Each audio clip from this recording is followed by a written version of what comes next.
Det januar, og vi har reist til Sverige på toppjakt. Hverken jeg eller Markus har skutt tiur før, heller ikke sett fugl i topp, så forventningene til turen er skyhøy. Vi har lenge fulgt nøye med på værmeldinga, og nå er det perfekte forhold for å jakte tiur i topp, og det hele legger an til å bli en vanvittig jakttur. Jeg flyger deg igjen.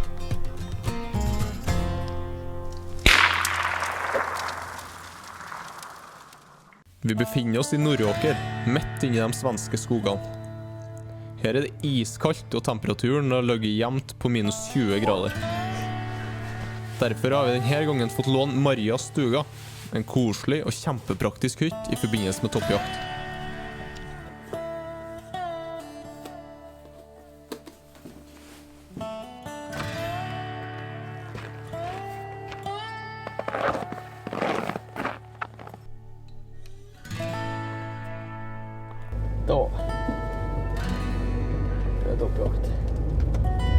Terrenget vi har leid ligger 1,5 times kjøring fra hytta, så i bilen så stiger forventningene til dagen. Nei, nå blir det tiur.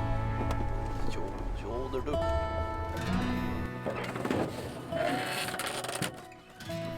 Du jævlar.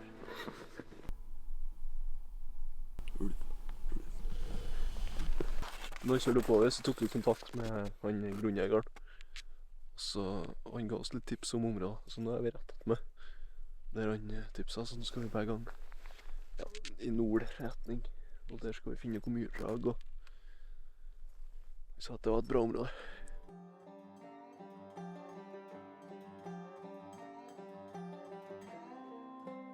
Rett opp med veien. Ja, det er et bra tegn. Det tar ikke lang tid før vi får se noe svart sittende i topp. Det er langt hold. Ja, det er ganske langt. Og det er jo små andre, og det er artig at vi så noe. Det er bare å fortsette. Ja, vi får bare gå så elendet tre. Jeg tror det så ut som det var litt myr bortpå der, så får litt oversikt. Se litt med kikkerten. Hva er egentlig ikke serverer vørre og sånn nå på i forhånd? Ja, altså snøhjul på onsdag, og nå er det lørdag, så det var en stund siden snøa. Og det har vært helt vindstilt, og det skal fortsette å være helt vindstilt. Så det er ganske bra forhold for toppjakt, som vi har forstått det. Så vi har trua. Absolutt.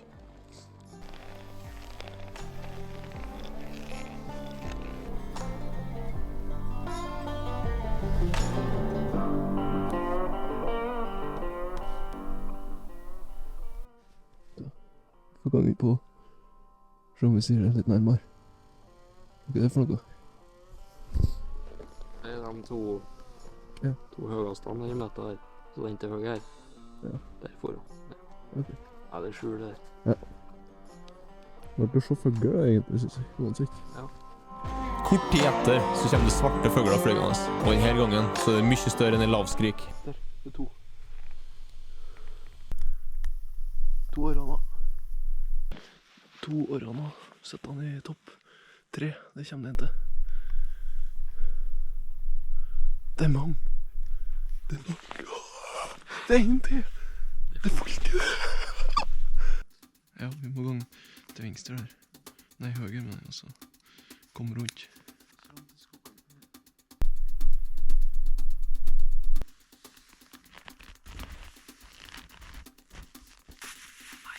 Nei, bare vent, de kommer.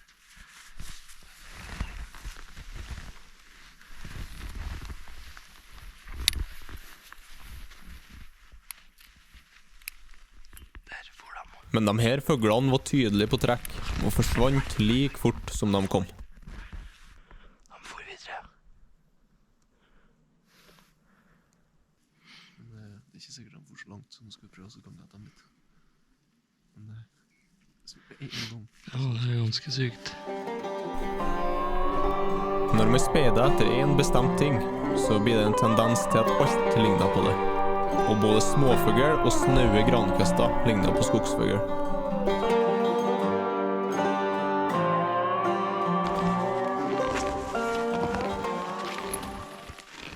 Det er en kar. Det er en kar, ja. Han har Det så ut som en bra størrelse. I det at vi sier en tiur setter han, og det er en i topp. At vi har tatt den.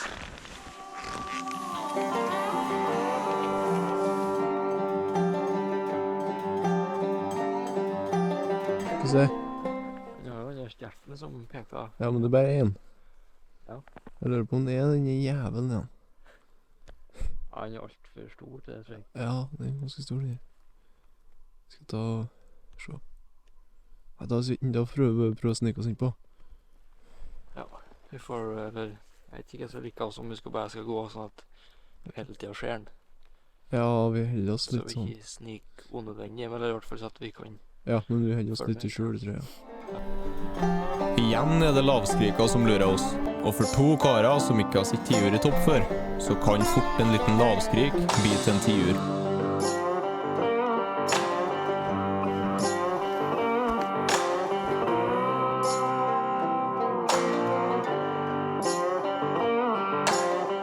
Jeg sier ingenting her, altså.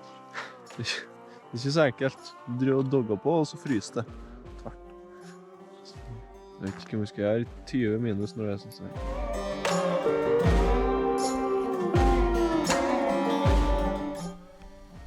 Men så er det plutselig ingen Så, tvil ja. lenger. Det her var tiur. For han bortover. Ja.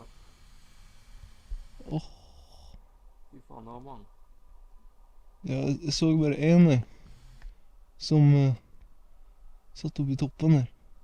Så ikke noe med han for den. Nei. Jo, jeg så han når de kom ned her. Ah. Det var mange. Det var tider, vet du. Ja, det var det. Det var sikkert 6-7 tider, ja. Hæ? Det var sikkert 6-7 tider, ja. Ja, det. Etter at flere fugler fløg, så får jeg Ser øye du på det? en som fortsatt sitter igjen i furua.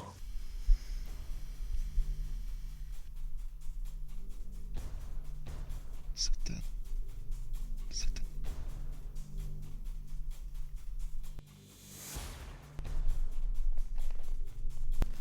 Du setter toppen av treet der. Setter en til på høyre ned.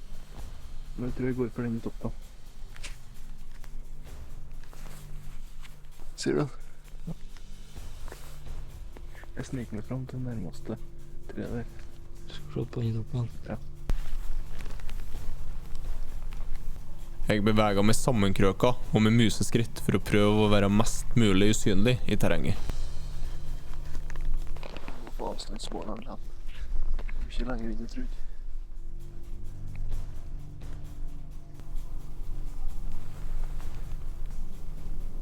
Faen, 10 meter. Nei. Ikke an. Det er langt. 125 til det treet som står imellom. Du.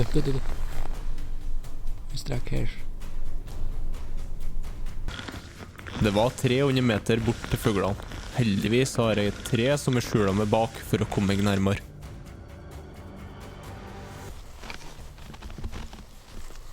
Å bedømme avstanden i sånne forhold er fryktelig vanskelig, så avstandsmåler er et must. Og på 200 meter så bestemmer jeg meg for å prøve skuddet.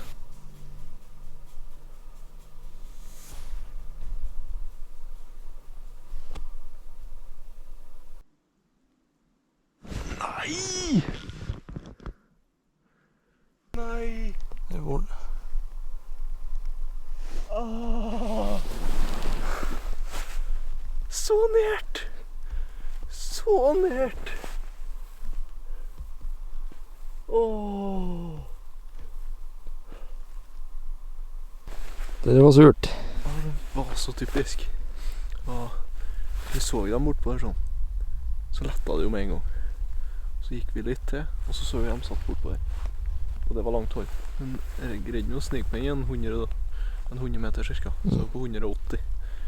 Så beregnet vi i forhold til avstandsmålet hvor mye måtte helle over. Og så skulle jeg bare snu bak og se om det var klarsignal til deg at alt var klart. Så snur jeg meg tilbake, og så bare var han vekk. Så skjønner jeg ikke hva det var, men så satt det jo en til der. Så skulle jeg akkurat til å legge meg ned og så prøve på den, ja, for den var bare 10 meter lenger bak. Og så fer den. Så sier jeg bare i kikkerten slagene der. Og det er sånn, når de satt i treet der, ganske sånn i hop, da så de ikke så store ut. Nei. Men når de letta, det var jo som et vingespenn på 3 meter, så ut sånn. Vanvittig. Ja. Men du så jo flere rett borti der nå. Ja, rett bak det, ja. Og dem der, skal ikke jeg si at jeg er ekspert på tiur, for det er jeg ikke det da, men det så ikke ut så at de har noen ambisjoner å fære veldig langt. Og de ble ikke støkt ut av noe som helst, de får jo av seg selv, så. Jeg ble jo så ivrig, vet du. Så jeg måtte roe meg ned litt før at jeg skulle skjøte, men det ble vanvittig spennende, altså. Det ble skodd og litt sånn trolsk stemning. Fullt av tiur. Neste dag ligger han til å bli like fin som gårsdagen, og vi fer rett tilbake til der vi avsluttet i går. Og på tur innover skogsbilveien så får vi se et 10-talls fugler settende i topp.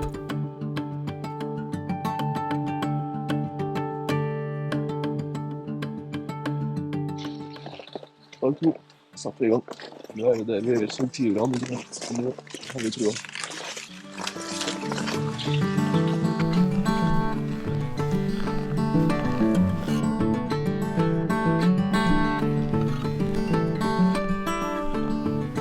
I dag jakta vi i lag med min kompis Frode, som jakta i et annet terreng i går.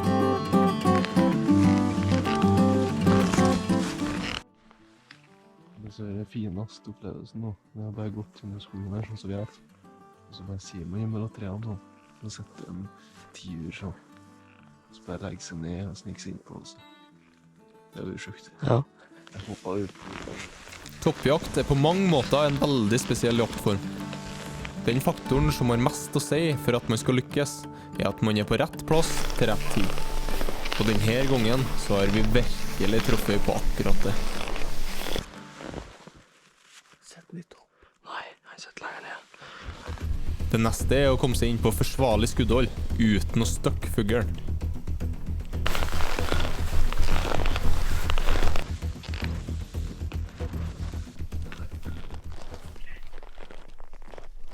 Ja, jeg får det.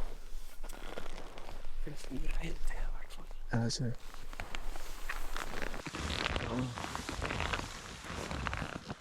Vi gikk i skjul for den som vi så, men det var flere tiure, så det var en som letta 50 meter lenger bort, som vi ikke har sett. Og han tok med seg andre, og så for han. Når det er sånne forhold som nå, med klar himmel, snø og rimdekte tre, helt stilt og fryktelig kaldt, er det overraskende enkelt å se fuglene. Problemet er at det bråker så ekstremt i snøen når vi går, og fuglene støkkes. Faen, de er bra lett å se. De er egentlig bra lett å se. Ja, men på avstand her så må man... Ja, men du ser at det er noe svart der, uten kikkert også.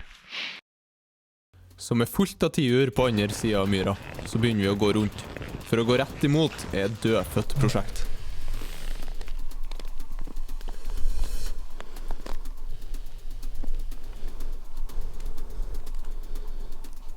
For det har vi satt inn i skogen her.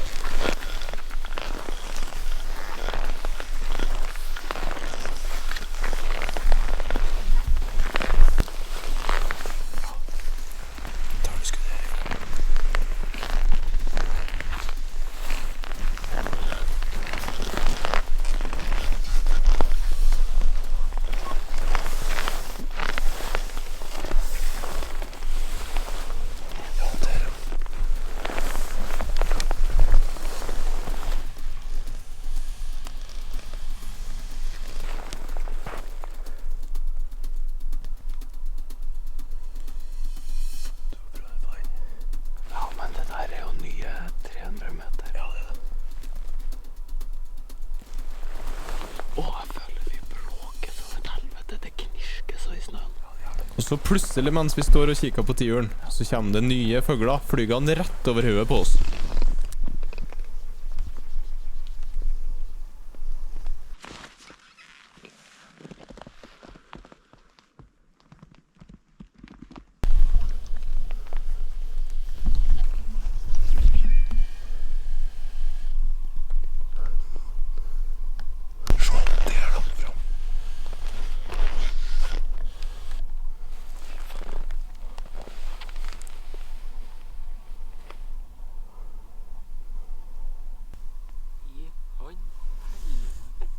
Det der er det sjukeste jeg har opplevd.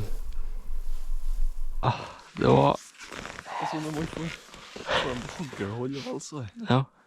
5 meter de som kommer over. Ja. Det var tjokk. Det var sikkert 20. Ja, jeg tror det var noe sånt. Først så får du en, så får du, og så plutselig bare... Letta hele skogen. Det var, Han det var faktisk, steike. det var nesten som en gåsplog som kom over oss, Ja. faktisk. Jeg vet ikke hva vi skal gange av det i hvert fall. Men de er jo så vanvittig var. Ja, må slått på hold.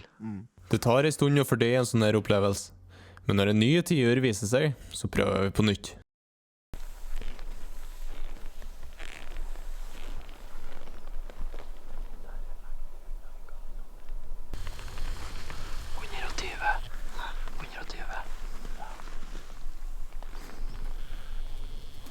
Denne gangen er det bare 120 meter bort til fuglen, og en gylden mulighet til å lykkes.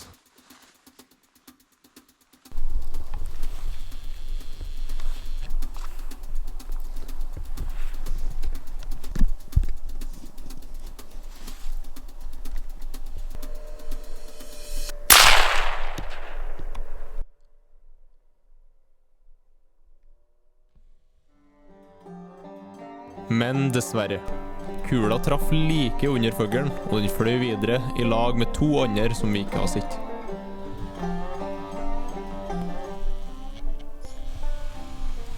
Tok du den? Under. Ja, jeg tror det. Ja. Det er kun 10 ut av filmen i hvert fall. Men jeg må prøve å skritte opp bort gjennom hvor jævla langt det er, for det er jævla rart at jeg skal treffe punnet. Imens vi går imot skuddplassen, så får vi se en ny tiur betende i et nytt tre. Det er grisen for dag, det her. Hæ? Jeg skriver alt av. Ja. Nå går vi bare fra situasjon til situasjon til situasjon, faktisk. Det er helt sjukt.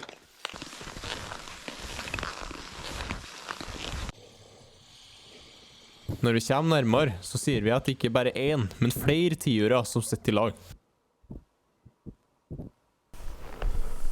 Jeg flyger deg igjen. Og sats.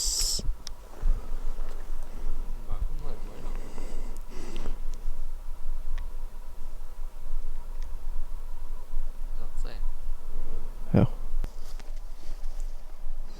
Det blir jo vanskelig å snike på.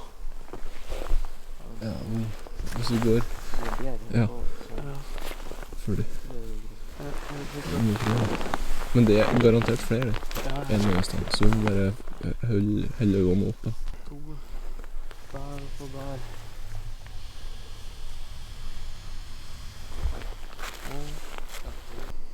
Ja, den. Snike oss litt.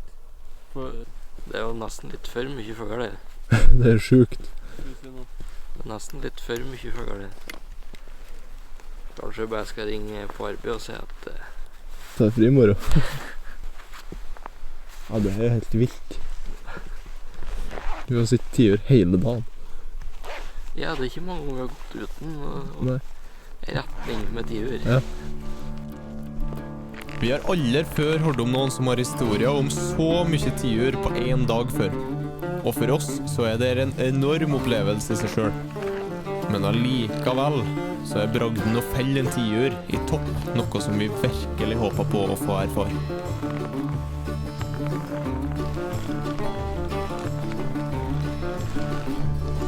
Kanskje du legger deg klar på den da? Så når det smeller så bare skjøtter du den.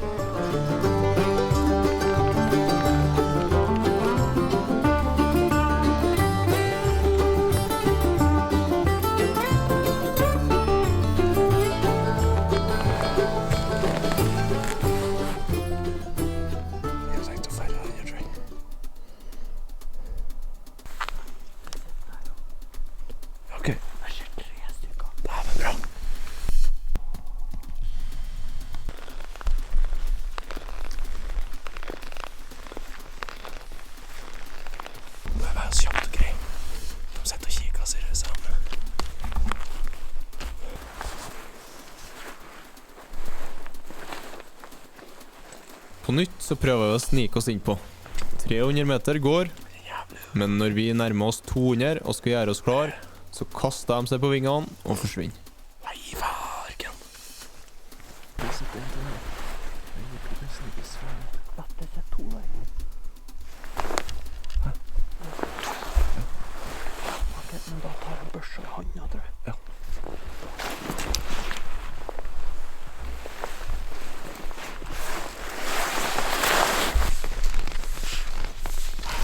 Ja.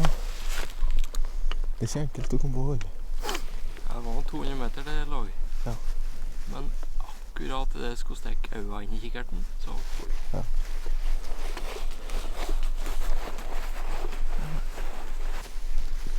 det virker som bare for å fly og sette seg fra topp til topp, egentlig. Ja, men de vet jo at vi er her. Ja. Så Selv om vi er godt dekket med hvit kammo, så er det nok kombinasjon av lange skygger og bråkete føre som er årsaken til at fuglene ikke lett oss komme skikkelig på hold.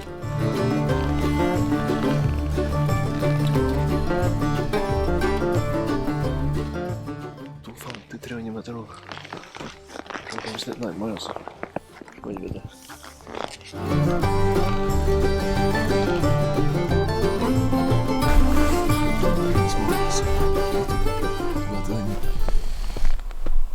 Og igjen, vi nærmer oss 200 meter. Vingene slås ut, og tiuren er borte. Det er så ergerlig.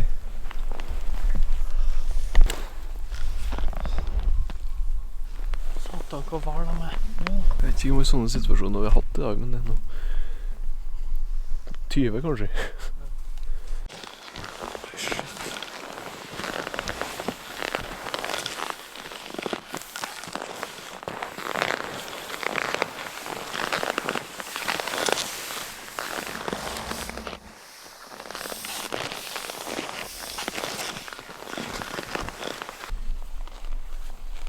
Etter sniking inn i tettere skog, så greier vi endelig å komme oss inn til 200 meter.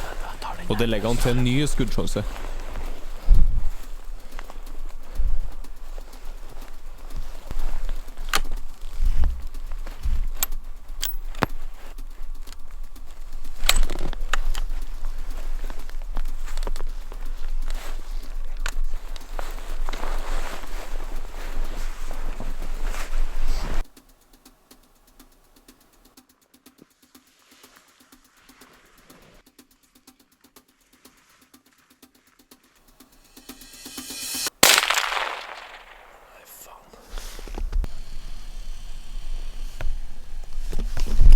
Også denne gangen så går skuddet millimeter under tiuren, og den flyg uskadd videre. Ja, jeg setter beta faktisk. Det vi i ettertid har lært er at ved temperaturer som det her, så vil treffpunktet kunne falle betraktelig på grunn av kaldt våpen og kaldt krutt i patron. Alle våpnene ble skutt inn på 100 og 200 meter før avreise. Men da var graderstokken på plussida, og ikke minus 20 som her.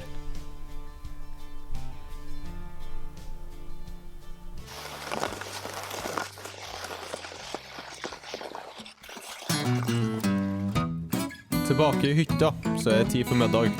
Så mangler en vesentlig ingrediens. Jaså, hvordan er det? Jeg vet ikke. Bare se.